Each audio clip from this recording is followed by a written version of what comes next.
السلام علیکم ورحمۃ اللہ وبرکاتہ۔ کیا حال ہے آپ سب کے؟ اللہ تعالیٰ آپ سب کو ایمان اور صحت کی بہترین حالت میں رکھیں، آمین۔ اعوذ باللہ من الشیطان الرجیم، بسم اللہ الرحمن الرحیم۔ رب اشرح لی صدری ویسر لی امری واحلل عقدۃ من لسانی یفقہوا قولی۔ سورہ السجدہ آیت نمبر 21۔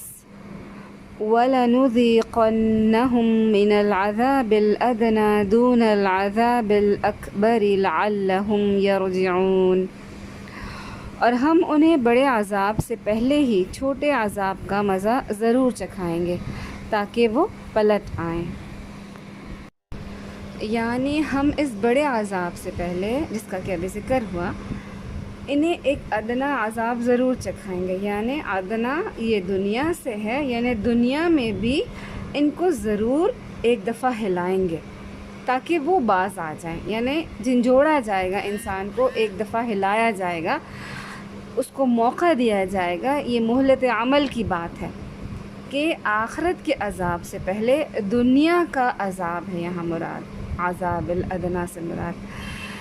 اور ایک صحیح سند کے ساتھ عبداللہ بن عباس سے اس کو نقل بھی کیا گیا ہے کہ اس سے عذاب ادنا سے مراد دنیا کی مصیبتیں، بیماریاں اور آزمائشیں ہیں، جن میں کہ اللہ تعالیٰ اپنے بندوں کو مبتلا کر کے، یعنی یہ آزمائشیں، بیماریاں اور جو دنیا کی مصیبتیں آتی ہیں، اللہ تعالیٰ اپنے بندوں کو اس میں مبتلا کرتا ہے اور پھر اللہ تعالیٰ ان کے ایسے حالات بناتا ہے تاکہ انسان توبہ کرے اور اپنی اس روش سے، اس گناہ بری زندگی سے، اس ہٹ دھرمی کے رویے سے پلٹ آئے۔ اور آپ دیکھیں کہ سورہ توبہ کی آیت نمبر 126 میں بھی اللہ تعالیٰ کیا فرماتے؟ اولا یرون انہم یفتنون فی کل عام مرۃ او مرتین ثم لا یتوبون ولا هم یذکرون، اور کیا وہ نہیں دیکھتے کہ بے شک وہ ہر سال 1 یا 2 مرتبہ آزمائش میں ڈالے جاتے ہیں، پھر بھی وہ نہ تو توبہ کرتے ہیں اور نہ ہی نصیحت پکڑتے ہیں۔ اور سورہ الروم کی بھی آیت نمبر 41 میں کیا آتا ہے؟ ظہر الفساد فی البر والبحر بما کسبت ایدی الناس لیذیقہم بعض الذی عملوا لعلہم یرجعون، یعنی خشکی اور سمندر میں فساد ظاہر ہو گیا اس کی وجہ سے جو لوگوں کے ہاتھوں نے کمایا۔ اب یہ جو نا کسبت ایدی الناس، ہاتھوں کی کمائی سے کیا مراد ہے کہ جو اعمال انسان دنیا میں کرتا ہے، جو زندگی میں ہم کام کرتے ہیں، جو اعمال کرتے ہیں، ان سے وہ مراد ہے کہ جو انسانوں نے کمایا تو اس کی وجہ سے فساد برپا ہوا، فساد ظاہر ہوا، تاکہ وہ انہیں مزہ چکھائے جو انہوں نے کیا، تاکہ وہ باز آ جائیں۔ یعنی یہ مزہ چکھانے کی پیچھے حکمت کیا ہے کہ انسان پلٹ آئے، باز آ جائے۔ اور کفار مکہ کے لیے اس سے مراد، یعنی عذاب ادنا سے مراد وہ قتل بھی ہے جو جنگ بدر میں جب وہ 2 4 ہوئے تھے، ساری شکست اور جو بھی ہوا تھا ان کے ساتھ، اور وہ قحط سالی بھی مراد ہے اس عذاب ادنا سے جو نبی اکرم صلی اللہ علیہ وسلم کی بد دعا کے بعد ان پر مسلط ہوئی تھی۔ اب یہ جو بات ہے نا لعلہم یرجعون، تاکہ وہ پلٹ آئیں، تو اللہ تعالیٰ عذاب کا مزہ یا عذاب یا یہ دنیاوی مصیبتیں، پریشانیاں اس لیے ڈالتے ہیں تاکہ لوگ گناہ چھوڑ دیں اور توبہ کر کر نیکی کی راہ پر آ جائیں۔ جیسا کہ آپ دیکھیں کہ اللہ تعالیٰ کا یہ بھی ایک اصول رہا ہے کہ اللہ تعالیٰ نے ہر قوم کی طرف، ہر امت کی طرف رسول بھیجے جنہوں نے ان کو، اپنی قوم کو اللہ کا پیغام سنایا، لیکن اس کے بعد بھی جب اس قوم نے ان کے پیغام کو نہیں سنا، ان کی نصیحتوں پر نہیں عمل کیا، تو پھر اللہ تعالیٰ نے ان پر مختلف قسم کی آزمائشیں اور پریشانیاں، مصیبتیں ڈالیں تاکہ وہ اللہ کے آگے گڑ گڑائیں اور پلٹ آئیں۔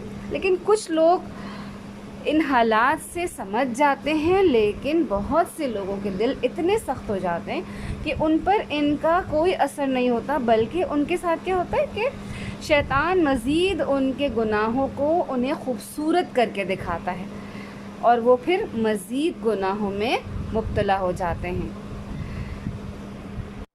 تو اس آیت سے کیا چیز سیکھنی ہے کہ زندگی میں اگر کوئی پریشانی یا مصیبت یا بیماری یا کوئی بھی قسم آزمائش کی ہم پر آئے یا ہم کسی کو اس میں مبتلا دیکھیں تو فوراً اللہ کی طرف رجوع کریں اور سمجھ جائیں کہ کوئی نہ کوئی ایسی کوتاہی یا اللہ کی ناراضگی کا کام زندگی میں ہو رہا ہے جس سے کہ اللہ تعالیٰ ہمیں بچانا چاہتے ہیں ایسے حالات پیدا کر کے، اور پھر عمل کیا ہونا چاہیے؟ فوراً توبہ، استغفار، اس غلطی سے رجوع اور نیکی کی طرف اپنا راستہ۔ آمین انشاءاللہ تعالی۔ آیت نمبر 22، وَمَنْ أَظْلَمُ مِمَّنْ ذُكِّرَ بِآيَاتِ رَبِّهِ ثُمَّ أَعْرَضَ عَنْهَا إِنَّا مِنَ الْمُجْرِمِينَ مُنْتَقِمُونَ، اور اس شخص سے بڑا ظالم کون ہوگا جسے اس کے رب کی آیات سے نصیحت کی جاتی ہے پھر بھی وہ ان سے منہ پھیر جاتا ہے، یقیناً ایسے مجرموں سے ہم انتقام لینے والے ہیں۔ اس آیت کا انداز بہت ہی ہلا دینے والا ہے کہ یعنی اس سے بڑا تو ظالم کوئی ہو ہی نہیں سکتا۔ کیا ہو سکتا ہے؟ نہیں، اس سے بڑا ظالم اور کوئی نہیں ہو سکتا۔ اس کا ظلم کیا ہے؟ تو یہاں ظالم کے کس ظلم کی بات ہو رہی ہے کہ اس کے سامنے اللہ کی آیات سنائی جائیں، ان کے ساتھ اسے نصیحت کی جائے اور وہ ان پر ایمان لانے کے بجائے، ان سے نصیحت قبول کرنے کے بجائے کیا کرے؟ اسی سے اعراض برتنا شروع کر دے۔ اور آپ دیکھیں کہ ہم نے پیچھے آیات میں کیا دیکھا تھا کہ ایمان والوں کا کیا رویہ تھا کہ جب ان کے سامنے اللہ کی آیات کے ذریعے نصیحت کی جاتی تھی تو ان کا رویہ کیا ہوتا تھا؟ وہ فوراً سر تسلیم خم کر لیتے، سجدے میں گر جاتے، فوراً مان جاتے، نہ کوئی تعویل کرتے، نہ کوئی بہانہ کرتے، ان کو جو بات جس طرح سمجھائی جاتی، نصیحت کی جاتی، وہ اس کو فوراً مان لیتے، اور پھر ان کے لیے انعامات بھی بہترین تھے۔ اور یہاں آپ دیکھیں آیت کے آخر میں کیا ہے؟ اِنَّا مِنَ الْمُجْرِمِينَ مُنْتَقِمُونَ، یعنی اب ان مجرموں سے ہم انتقام لینے والے ہیں، یعنی اللہ تعالیٰ گناہ گاروں سے، مشرکوں سے، نافرمانوں سے سخت بدلہ لینے والے ہیں، کیونکہ انہوں نے جب ظلم کیا تو اس کی سزا تو ملے گی۔ یعنی اگر غلطی کی ہے تو پکڑ تو ہوگی، ایسا نہیں کہ انسان نافرمانیاں کرتا رہے اور کیا سوچے کہ کوئی بدلہ نہیں ملے گا، کچھ بھی نہیں ہوگا۔ پتہ ہے کہ یہ غلط ہے، اس کے نتیجے غلط ہوں گے، اس کے باوجود ہٹ دھرمی کا رویہ کیا ہو کہ نہ ہی کوئی عمل تبدیل ہو، نہ ہی رویے میں کوئی تبدیلی، بلکہ ہٹ دھرمی کے ساتھ اسی طرح نافرمانی اور شرک کے ساتھ تعلق۔ تو اللہ تعالیٰ سے دعا ہے کہ یا رب العالمین ہماری زندگی کیسی ہو، اللہ تعالیٰ ہمیں کیسے لوگوں کا ساتھ نصیب ہو جو اللہ کی آیات سننے کے بعد فوراً اس کے آگے جھک جائیں، نہ کہ ایسے لوگوں کے ساتھ جو اللہ کی آیات سننے کے بعد بجائے اپنے آپ کو جھکائیں بلکہ ہٹ دھرمی کا رویہ اختیار کریں۔ اللہ تعالیٰ ہم سب کو اللہ کی آیات کے ساتھ ایسا معاملہ اور ایسا تعلق قائم کرنے کی توفیق دے جیسا کہ اللہ کی آیات کا حق ہے۔ آمین یا رب العالمین۔